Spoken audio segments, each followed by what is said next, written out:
저는 2절 말씀 나는 증언합니다. 그들은 하나님을 섬기는 데 열성이 있습니다. 그러나 그 열성은 올바른 지식에서 생긴 것이 아닙니다.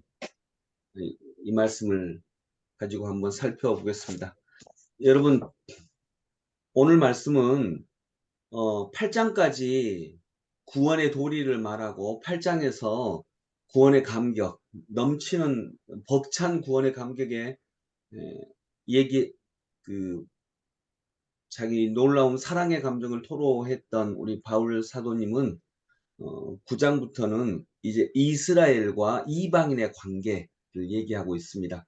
그래서 율법이 아니라 구원으로 믿음으로 말미암아 구원을 얻게 되었는데, 그러면 이스라엘 민족은 쓸모가 없다는 거냐? 이스라엘 민족은 하나님으로부터 버림을 받았다는 거냐? 그것이 아니라는 거죠.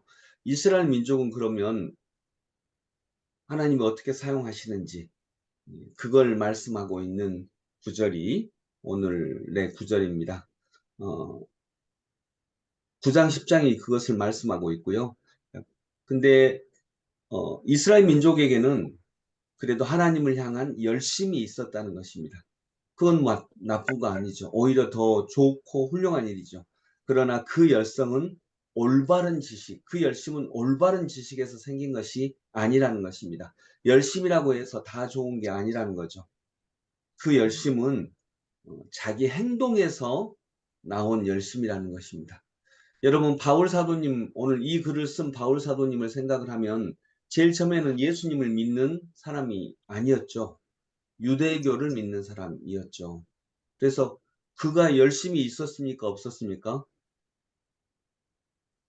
그가 굉장히 열심히 있었습니다. 뭐 하는데요? 하나님을 섬기는데. 그는 하나님을 섬긴다고 생각을 했습니다. 이게 바로 하나님을 섬기는 거야. 하나님이 기뻐하시는 일을 나는 하는 거야 라고 하는데, 그 구체적인 행동은 예수님을 믿는 사람들을 때려잡는 일을 정말 열심히 했어요. 그것이 하나님을 잘 믿는 일이라고 생각을 했습니다. 얼마나 열심히 했냐면 다메섹으로까지 가서 예수님을 믿는 사람들을 잡아서 감옥에 가두려고 그렇게 열심히 달려갔던 사람이 바로 바울인 것입니다. 열심히 다 무조건 좋은 것은 아닙니다. 물론 열심히 있어야 되죠. 열심히 없는 것보다는 열심히 있는 게 기본적으로 더 귀하고 훌륭한 것입니다. 그러나 그 열심이 올바른 방향을 갖지 않으면 우리는 열심을 통해서 오히려 하나님께 멀어질 수 있는 것입니다. 나는 서울을 간다고 생각을 했는데 방향을 잘못 잡았어요. 서울과 반대되는 방향으로. 그러니까 광주에서 서울을 가야 하는데 오히려 자기는 서울을 간다고 생각했는데 방향을 목포 가는 쪽으로 정한 것입니다. 그리고 어떻게 달려가요? 열심히 달려갑니다. 열심히 달려가면 달려갈수록 내가 목표로 하는 서울과는 더 멀어지는. 그래서 우리의 열심이 무조건 다 좋은 건 아니라는 것입니다. 물론 열심이 그러면 열심이 없어야 되나? 그건 절대로 아닙니다. 그러나 우리가 갖고 있는 그 열심이 방향이 올바른지 그것을 살펴봐야 된다는 것입니다. 바울은 정말 열심인 사람이었습니다. 그는 그러나 방향이 틀렸습니다. 방향이 오히려 하나님이 기뻐하시지 않는 방향으로 나아갔던 것입니다. 성경에 보면 누가복음 10장에 보면요, 이런 말씀이 있죠. 두 자매가 나옵니다. 한 명은 마리아, 한 명은 마르다. 마르다가 언니이고 마리아가 동생이죠. 그런데 예수님이 말씀을 전하실 때에 마리아는 겸손히 그 앞에서 무릎을 꿇고 말씀을 듣고 있었고, 마르다는 예수님을 사랑하지 않은 게 아닙니다. 예수님을 정말 사랑하는 마음으로 예수님께 드릴 음식을 만들고 있었습니다.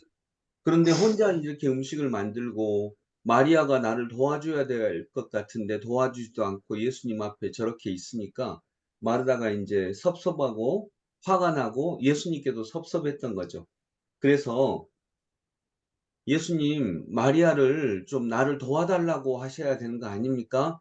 내가 이렇게 열심히 하고 있는데, 나 예수님께 대접하려고 정말 열심히 하고 있는데, 해서 예수님을 대접하겠다는 열심으로 분주히 뛰어다녔습니다. 근데 마리아는 예수님의 발 아래에 엎드려 하나님의 말씀을 경청하고 있었다라고 성경은 얘기합니다. 그때 이렇게 마르다가 항의하니까 예수님이 하신 말씀이 이것입니다. 마르다야, 마르다야, 내가 많은 일로 염려하고 근심하나 그러나 몇 가지만 하든지 혹은 한 가지만이라도 족하니라. 마리아는 이 좋은 편을 택하였으니 빼앗기지 아니하느라. 아멘. 이렇게 말씀하십니다. 이 말씀은 하나님의 말씀을 듣는 한 가지 일, 그 일이 먼저 되고 우리는 하나님의 말씀을 먼저 듣는 다음에 방향을 정확하게 정하고 그 방향을 정확하게 정한 후에 열심을 내야 한다는 것을 말씀하고 있습니다. 열심도 말씀의 기준을 명확히 잡은 다음에 열심을 내야 한다는 걸 얘기하고 있습니다. 그래서 우리가 말씀 앞에 날마다 서기를 원합니다. 그래서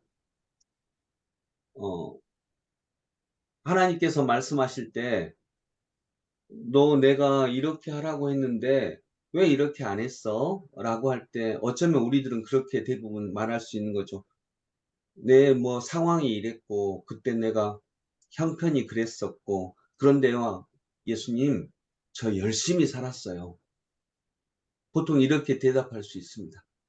열심히 살았다라고 하는 그 말에 숨지 말고 나는 너가 내 말씀에 반응하기를 원한 것이다. 그런데 왜 그 말에는 응답하지 않고 열심히 했다, 안 놀았다 그렇게만 얘기하니 그건 숨은 거죠. 그래서 우리가 먼저 말씀 앞에 단단히 서고 그 말씀이 주는 방향을 제대로 잡고 그 다음에 열심을 내어서 우리가 목표로 하는 그 본질적인 방향이 벗어나지 않는 그런 은혜가 있기를 소망합니다. 기도하겠습니다. 하나님 아버지 오늘 말씀을 보니까 이스라엘 백성들은 하나님을 향한 열심은 있었습니다. 그런데 방향이 잘못되었습니다. 아버지 하나님, 인간의 욕망으로 인간적인 노력을 최우선으로 하는 것이 아니라 하나님의 하나님의 의를 기반으로 놓고 그 후에 열심을 내는 제대로 된 순서를 밟는 그런 은혜가 우리에게 있게 하여 주옵소서. 그리함으로 자기 의를 드러내는 이스라엘의 잘못된 순서를 우리가 그대로 밟아가는 잘못을 범하지 않도록 역사하여 주시옵소서. 열심을 갖되 그 열심이 온전한 방향, 하나님을 향한 방향을 제대로 갖추는 그런 은혜를 우리에게 더하소서. 예수 그리스도 이름으로 기도드립니다. 네. 아멘.